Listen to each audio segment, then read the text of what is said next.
Merci beaucoup. Je viens de Kinshasa, en République démocratique du Congo. Pour ceux qui connaissent, on est au cœur de l'Afrique. C'est comme ça que nous définissons. Et nous bénissons les seigneurs le fait d'être ici encore cet avant-midi. Pour moi, je dis merci à l'organisation et aussi je suis heureux d'être ici parce que je vois tous mes prédécesseurs, comment ils ont exposé. Nous sommes tous, je dirais, ambassadeurs du royaume des cieux. Nous travaillons pour une même cause qui est Jésus-Christ et nous sommes en train de travailler au sein d'entreprises qui sont en train de promouvoir la cause du royaume des cieux. Et je suis très, très, très heureux. Alors, pour ce qui m'a été demandé de partager avec nous, au travers de ces sommets de foi et travail, c'est entreprendre pour le royaume. Et nous allons voir les entreprises qui servent Dieu, mais aussi la société. Ça partira d'un exemple, je dirais bien d'une société dans laquelle je fais partie. Si ma présentation est prête, on va y aller. Mais je pourrais déjà d'emblée nous faire un rétro. Tout a commencé en 2019, dans une situation, je dirais, de crise, alors que le monde est en train de traverser cette grande crise 2019-2020, où il y a confinement, il y a le chaos dans le monde, les gens n'épargnent plus le travail, il y a le télétravail qui se met en avant. Et dans ce moment-là, ça monte une idée, une vision, qui a commencé également, je dirais bien avant, il y a 4 ans, 5 ans passés, dans les cœurs d'un messieurs, pour pouvoir changer le monde, pour pouvoir révolutionner un certain domaine de la vie par rapport aux choses comment elles se passaient. Alors, qu'est-ce qui se passe? Il commence à écrire la vision. Il commence à rassembler les gens autour de lui pour pouvoir travailler sur son projet.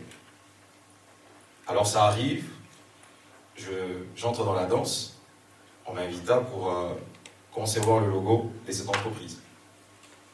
Et on a commencé, le premier essai, le deuxième, le troisième, et après, c'était parti. Et qu'est-ce qui se passe? On adopte ça.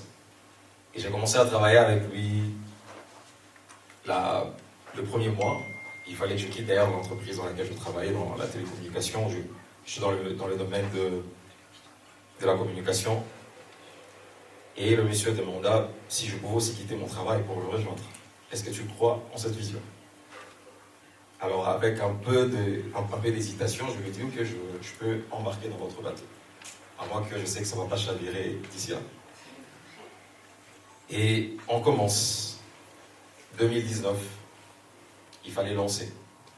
Et cette entreprise n'est rien d'autre que Mahajabu Holding.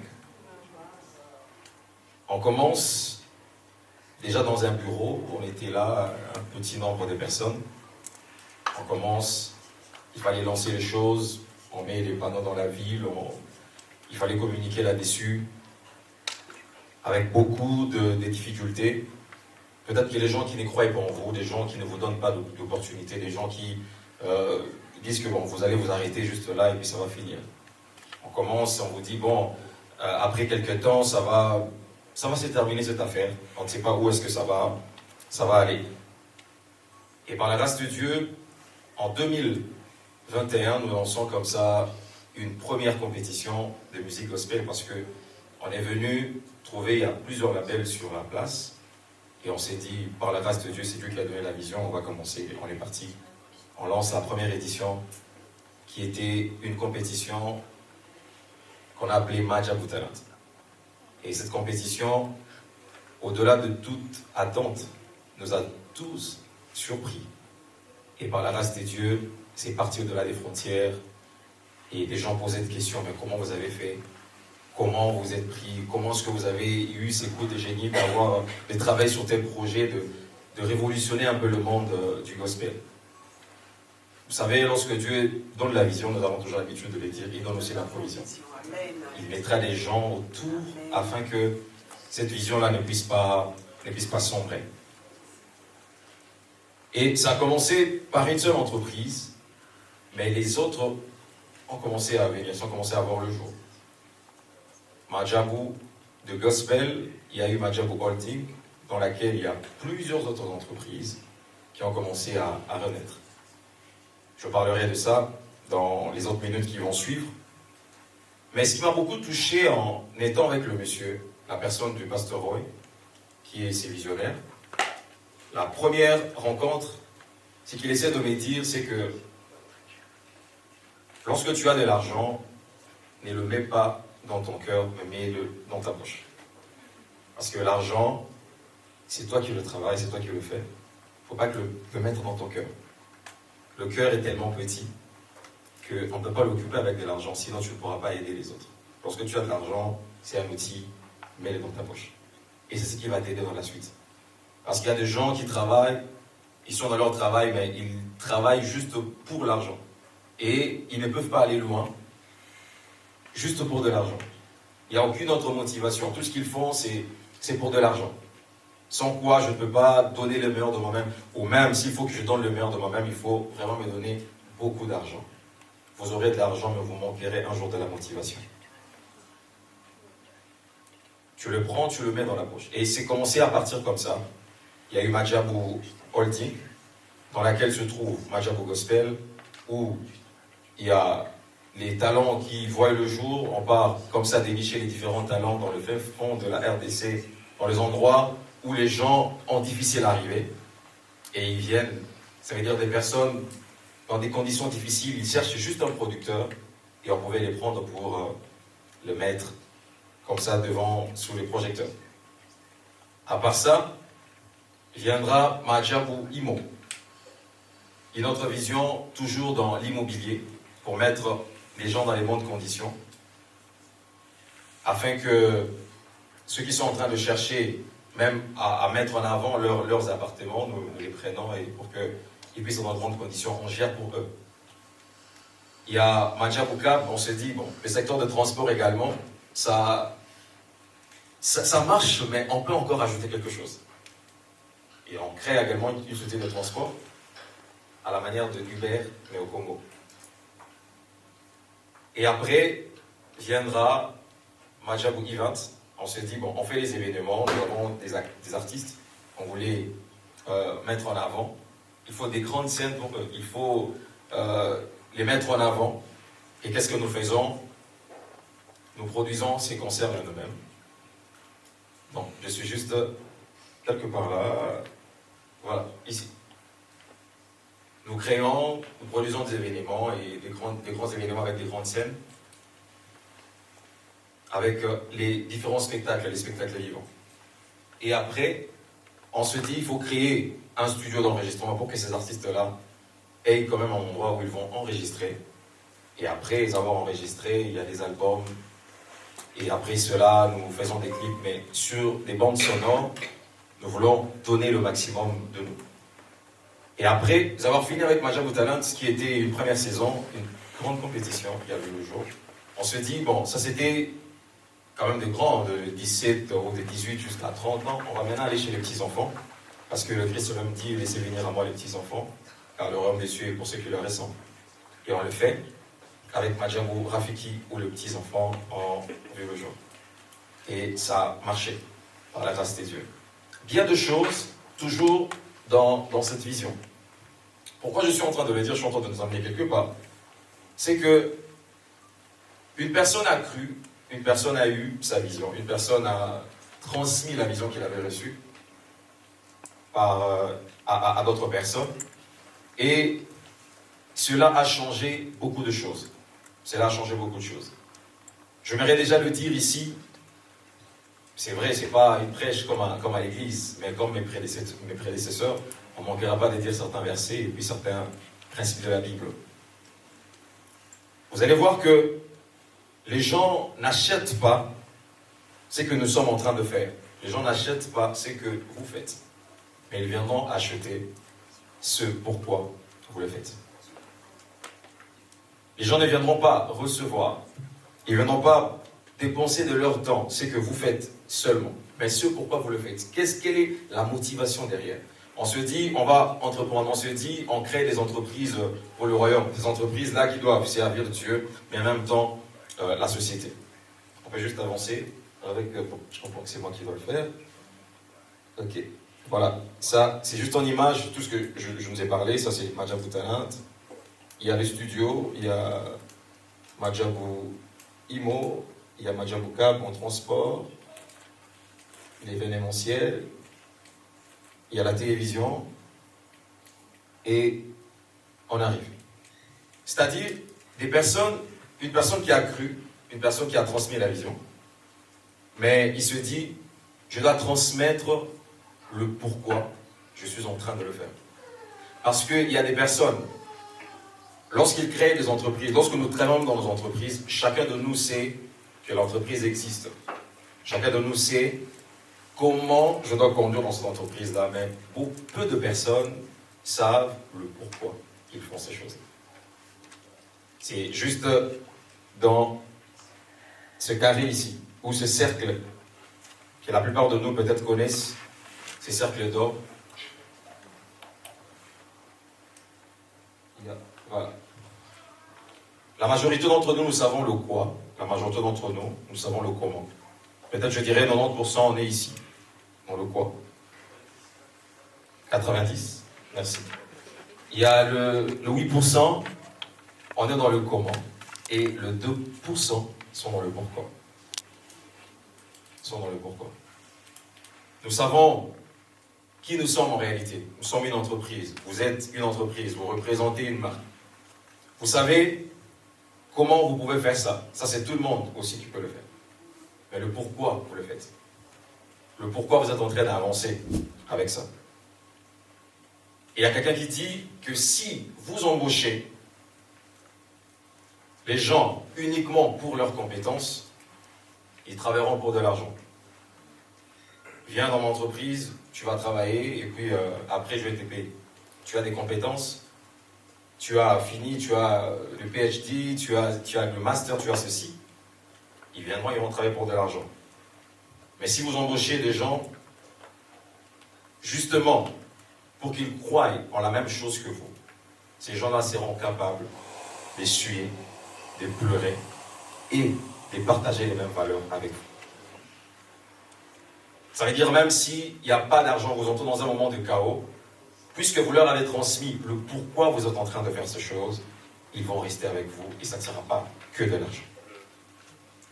Ça ne sera pas que de l'argent. Ils travailleront de leurs larmes pour vous. Et une personne qui veut bâtir une entreprise qui travaillera pour le royaume et qui va travailler également pour la société doit savoir transmettre le pourquoi il est en train de le faire. Doit communiquer le pourquoi il est en train de le faire. Nous devons servir au sein de nos entreprises. Si on se dit que c'est pour Dieu, oui, c'est pour le Seigneur, c'est pour Dieu, mais en servant Dieu, aussi en servant correctement les hommes qui sont en face de nous. Je sers le Seigneur, oui, Dieu, je ne le vois pas. Ou même quand on dit « j'aime Dieu », comment dis-tu que tu aimes le Seigneur si la personne qui est en face de toi, tu ne l'aimes même pas? Alors si je dis que je sers le Seigneur, je dois aussi mieux servir la personne qui est en face de moi. Et c'est comme ça que le monde va voir qui nous sommes en réalité. J'aime le texte de la Bible qui dit dans Matthieu 5, le verset 16, que votre lumière luise, pas devant Dieu, mais devant les hommes. Et quand cette lumière va luire, les hommes verront vos bonnes œuvres et ils glorifieront le Père, votre Père qui est dans le ciel. Ils glorifieront votre Père qui est dans le ciel. Le plus important, c'est que nous puissions travailler, nous puissions montrer à la face du monde qu'au-delà d'être seulement des chrétiens de norme, comme on l'a dit ici, comme étant des disciples, mais nous puissions montrer cela par rapport aux valeurs que nous sommes en train de partager. Nous puissions démontrer cela, qu'étant chrétien, étant serviteur de Dieu, enfant de Dieu, on peut bien faire les choses. On peut bien faire les choses. C'est vrai, il y a eu plusieurs défis lorsqu'il fallait, il fallait mettre en place toutes ces choses, surtout dans notre contexte du pays dans lequel nous nous trouvons, c'est pas toujours facile, où un projet peut commencer, mais on peut déjà l'étouffer dans l'œuf, comme on le dit, par telle personne qui peut sortir de gauche à droite, il y a des bad buzz et toutes ces choses-là, mais ça ne doit pas nous arrêter de continuer. Et ça, je parle à quelqu'un, vous pouvez avoir une vision, vous pouvez avoir un projet, vous dites que bon, parce qu'il y a telle personne qui se lève à gauche, à droite, qui veut m'arrêter, que je ne puisse pas avancer, je m'arrête de dire, ne baisse pas la garde, avance et continue. Et continue. C'est par là que j'aime Martin Luther King qui dit, si vous ne pouvez pas voler, vous pouvez au moins courir. Et si vous ne pouvez pas courir, vous pouvez au moins marcher. Et si vous pouvez au moins marcher, vous n'arrivez pas plutôt à marcher, vous pouvez au moins ramper. Mais quoi que vous fassiez, vous devez avancer. C'est justement ça. Quoi que vous fassiez, vous devez avancer. Rien ne doit vous stopper. Parmi les défis que nous avons rencontrés, ou, je dirais, dans notre secteur, il peut y avoir de la corruption,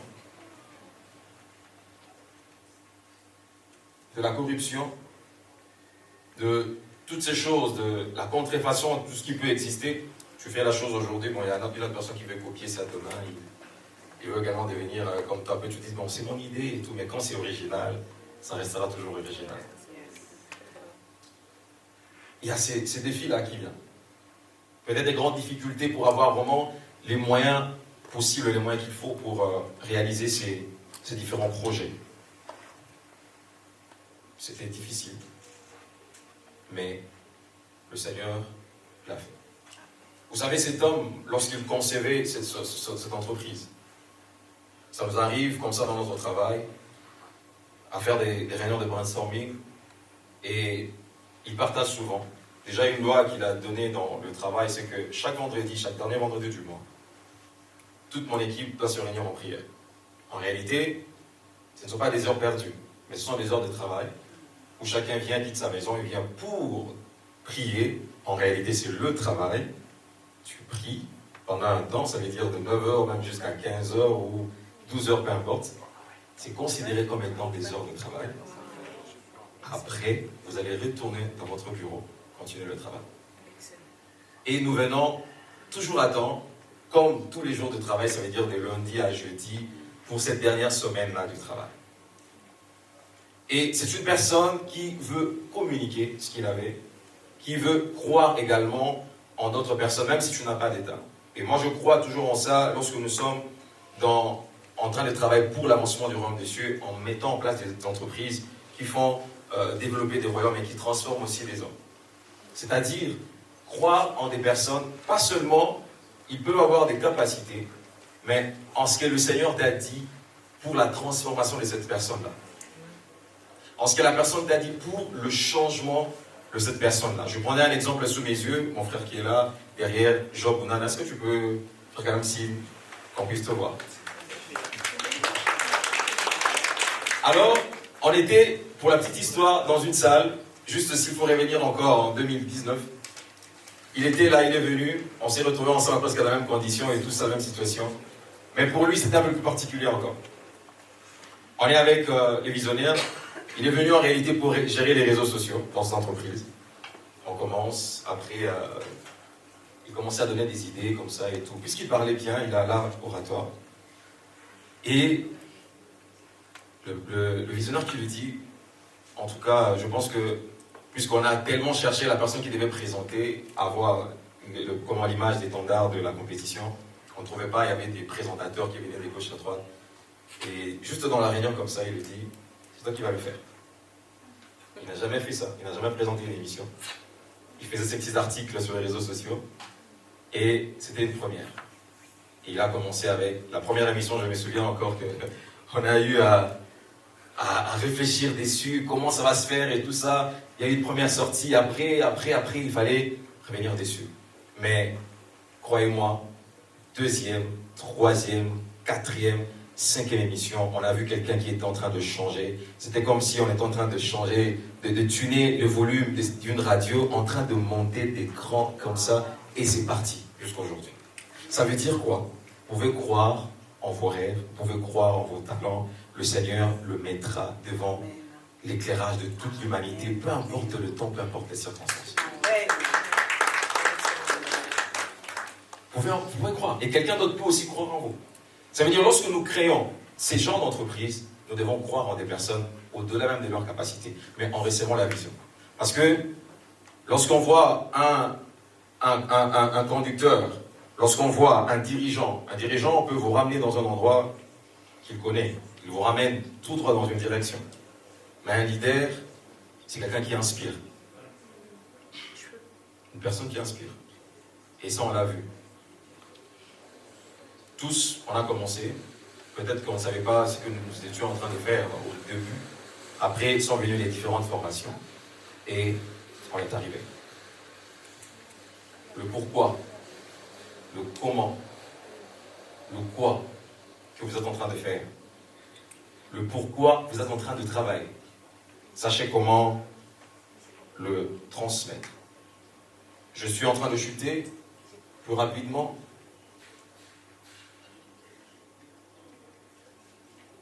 En allant justement vers la fin, en parlant du success story de ma job, les 3 questions que j'aimerais nous poser, pour terminer, avant de prendre des valeurs en quelques lignes, c'est que, premièrement, lorsque vous entreprenez pour le royaume, quel est le problème humain? Le problème humain qui est réellement résolu par vous. Quel est le problème humain que vous êtes en train réellement de résoudre? Vous avez créé cette entreprise, vous êtes en train de la mettre en place. Ça résout quel problème? En réalité, c'est seulement pour te faire du bien.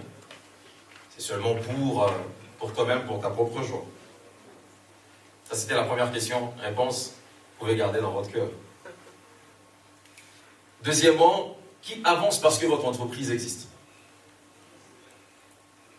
Qui est en train d'avancer puisque votre entreprise est en train d'exister? C'est pour Dieu, non, que nous le faisons. N'est-ce pas? Qui est en train d'avancer? Il y en a qui ont l'impression, je suis dans cette entreprise-là, bon, ça fait 20 ans, ça fait 30 ans. Il n'y a rien qui ne change, il n'y a rien qui ne bouge. Je suis en train de faire un cercle vicieux. Rien ne marche. Mais qui? Si vous travaillez pour les Seigneurs, si vous travaillez pour la cause du royaume, dans votre entreprise, en tant qu'entrepreneur, faites un effort que les gens avancent. Faites un effort que quelqu'un dise, il y a 10 ans passés, je n'étais pas comme ça aujourd'hui. Quelque chose a changé dans ma vie. Quelque chose a changé à cause de cet homme, parce que j'ai été à côté de cet homme. Ne garde pas tout pour toi. J'ai envie de dire Amen. Ne garde pas tout pour toi. Troisièmement, si Dieu multiplie votre entreprise par 10 demain, la société serait-elle 10 fois mieux servie? Vous êtes ici en France. Si Dieu devait multiplier cette entreprise en Afrique, il multiplie dans toute l'Europe, il multiplie en Asie, est-ce que le monde vivrait mieux? C'est juste une question. Puisque nous travaillons pour la cause du royaume.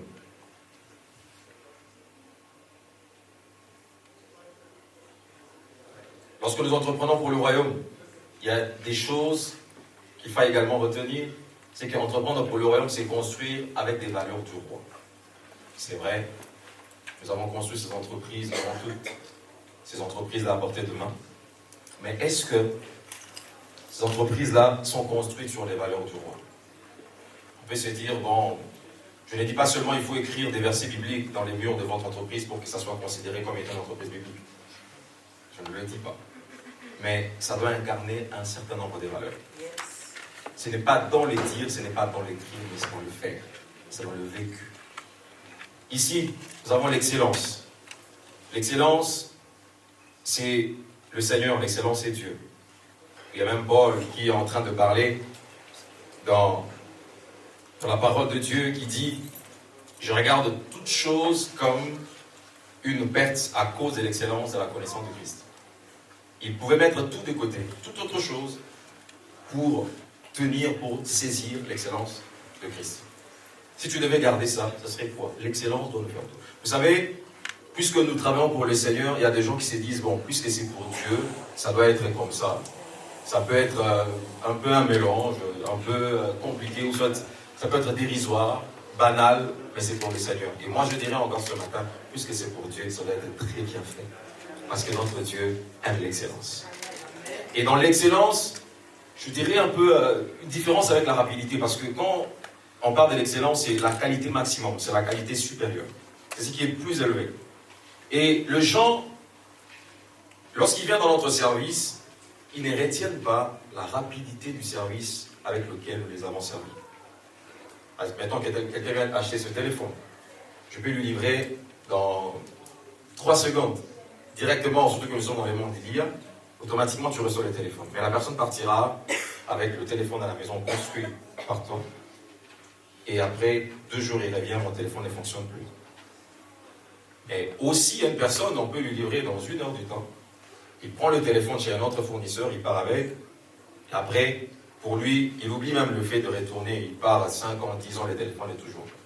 Ce qui revient à dire, les gens ne retiennent pas la rapidité du service, mais ils retiennent la qualité du service fourni. Et quand nous travaillons pour l'excellence, pour la cause du royaume, nous devons très bien faire les choses et ça doit rester dans l'excellence, ça doit rester dans la qualité. Parce que c'est pour le Seigneur. Et ça, les gens doivent le voir. Afin, lorsqu'ils le verront, ils se diront, nous bénissons le Seigneur de ce que ce frère-là, c'est un chrétien. Ce frère-là, c'est un serviteur de Dieu. Ce frère-là, c'est un enfant de Dieu. Et comme ça, il y a des entreprises qui partaient dans un pays d'Afrique pour prendre dans une certaine église de frères qui priaient dans cette église-là parce qu'ils savaient comment ils se comportaient. Ils payaient leurs dîmes, ils étaient tellement réglo avec leur pasteur. Ils se disaient, tu vas avoir des bons employeurs, des bons employés plutôt. Il faut le prendre dans cette église-là. Parce qu'ils avaient une certaine manière de se comporter. Est-ce que le monde peut dire ça aussi de nous? Est-ce qu'on peut incarner un certain nombre des valeurs dans notre vie de chrétien, dans notre manière de travailler? L'excellence n'est pas un don. On se dit, je me réveille le matin comme ça, j'ai un don, j'ai le don de l'excellence. Mais c'est un esprit. C'est une attitude générée par un esprit en quête de qualité. Une attitude générée par un esprit en quête de qualité. Je veux faire mieux. On l'a fait hier, mais aujourd'hui je ramène ça. Peut-être les gens font les mêmes choses, mais par la grâce de Dieu, je ferai mieux. Et je suis à la recherche de l'excellence. Il y a l'intégrité, ce qui nous manque aujourd'hui. Beaucoup de chrétiens, on peut commencer, on fait confiance, mais on manque l'intégrité. On s'est dit, on est enfant de Dieu, on s'est dit, on est dans le royaume. Le monde nous regarde. J'aimerais dire à quelqu'un, c'est avant-midi, que le monde est en train de nous regarder. Le monde doit adorer notre Père, de qui nous sommes en train de tirer notre lumière. Au-delà de ça, il y a la loyauté. On n'est plus loyaux aujourd'hui. On est devenu tellement déloyaux que ça, au nom des l'IA, ça devient tellement compliqué. Juste une parenthèse, je voyais encore une interview à un monsieur qui se réveille en 2050 et on lui dit « Bonjour ». Admettons qu'il s'appelle Julien. Aujourd'hui, c'est le 9 juillet. Tu te réveilles, voici ta tension, elle est ainsi. Aujourd'hui, c'est l'anniversaire de ta maman, ne peut pas être appelé. Il y a déjà ton réfrigérateur qui est en baisse. Tu dois y ajouter un peu de yaourt, un peu de ceci. Et après, il te fait des courses qui sont livrées par le drone, qui contrôle même le trafic. Et après, on te dit, tu dois prendre rendez-vous. Il contrôle déjà tous tes rendez-vous le jour-là. Il trace un chemin pour toi, avec un véhicule sans chauffeur, parce qu'il te dépose rapidement. Il voit déjà anticipativement le trajectoire, qu'il n'y a pas de trafic. Surtout sur Paris, dans les heures creuses, c'est compliqué. Ça, c'est le monde de demain. Mais est-ce qu'on peut encore croire? L'IA n'a pas de valeur. J'ai aimé le pasteur qui nous a dit. Il n'y a pas de valeur. C'est à nous de le prouver. C'est à nous de les démontrer. Notre foi doit finir par devenir visible dans la valeur que nous créons pour les autres. Tel est mon dernier mot.